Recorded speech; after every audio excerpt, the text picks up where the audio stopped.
ಅಕ್ರಮವಾಗಿ ಜಾನುವಾರುಗಳನ್ನು ಕಸಾಯಿಖಾನೆಗೆ ಸಾಗಿಸುತ್ತಿದ್ದ ವಾಹನವನ್ನು ವಿಟ್ಲ ಪೊಲೀಸರು ತಡೆದು ಜಾನುವಾರುಗಳನ್ನು ವಶಕ್ಕೆ ಪಡೆದಿದ್ದಾರೆ. ಖಚಿತ ಮಾಹಿತಿ ಮೇರೆಗೆ ಕಾರ್ಯಾಚರಣೆ ನಡೆಸಿದ ಪೊಲೀಸರಿಗೆ ಬೆಂಗಾವಲು ಕಾರಿನಲ್ಲಿದ್ದ ಆರೋಪಿಗಳು ಡಿಕ್ಕಿ ಹೊಡೆಯಲು ಯತ್ನಿಸಿದ ಘಟನೆ ಕೂಡ ನಡೆದಿದೆ. ಪ್ರಕರಣ ಸಂಬಂಧ ಓರ್ವ ಆರೋಪಿಯನ್ನು ಬಂಧಿಸಲಾಗಿದ್ದು ಮತ್ತೋರ್ವ ಆರೋಪಿ ಪರಾರಿಯಾಗಿದ್ದಾನೆ.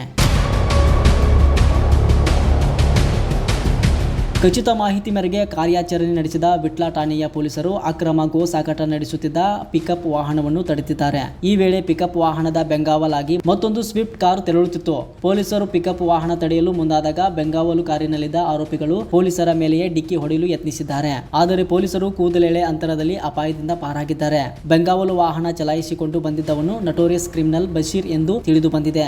ಬಶೀರ್ ಹಲವು ಅಪರಾಧ ಪ್ರಕರಣಗಳಲ್ಲಿ ಭಾಗಿಯಾಗಿರುವ ಆರೋಪ ಎದುರಿಸುತ್ತಿದ್ದಾನೆ ಎನ್ನಲಾಗಿದೆ. ಪೊಲೀಸರು ಪಿಕಪ್ ವಾಹನವನ್ನು ವಶಕ್ಕೆ ಪಡೆದು ಅದರಲ್ಲಿದ್ದ ಜಾನುವಾರುಗಳನ್ನು ರಕ್ಷಿಸಿದ್ದಾರೆ. ಪ್ರಕರಣ ಸಂಬಂಧ ಪಿಕಪ್ ಚಾಲಕ ಬಂಟ್ವಾಳ ತಾಲೂಕಿನ ಬಾಳೆಪುನಿ ನಿವಾಸಿ ಮೊಹಮ್ಮದ್ ಹನೀಫ್ನನ್ನು ಬಂಧಿಸಲಾಗಿದೆ. ಘಟನೆಯ ವೇಳೆ ಬೆಂಗಾವಲು ನೀಡುತ್ತಿದ್ದ ಸ್ವಿಫ್ಟ್ ಕಾರಿನಲ್ಲಿ ಬಶೀರ್ ಪರಾರಿಯಾಗಿದ್ದಾನೆ. ಆರೋಪಿಗಳಾದ ಬಶೀರ್ ಹಾಗೂ ಮೊಹಮ್ಮದ್ ಹನೀಫ್ ವಿರುದ್ಧ ವಿಟ್ಲ ಠಾಣೆಯಲ್ಲಿ ಪ್ರಕರಣ ದಾಖಲಾಗಿದೆ. ಬಿಎನ್ಎಸ್ ಕಲಂ 118/1, 109, 132, 3/5 ಹಾಗೂ ಕರ್ನಾಟಕ ಜಾನುವಾರು ಹತ್ಯೆ ಪ್ರತಿಬಂಧ ಮತ್ತು ಸಂರಕ್ಷಣಾ ಅಧಿನಿಯಮ 2020 ಕಲಂ 11ರ ಅಡಿಯಲ್ಲಿ ಪ್ರಕರಣ ದಾಖಲಿಸಿ ಪೊಲೀಸರು ಮುಂದಿನ ತನಿಖೆ ಮುಂದುವರಿಸಿದ್ದಾರೆ.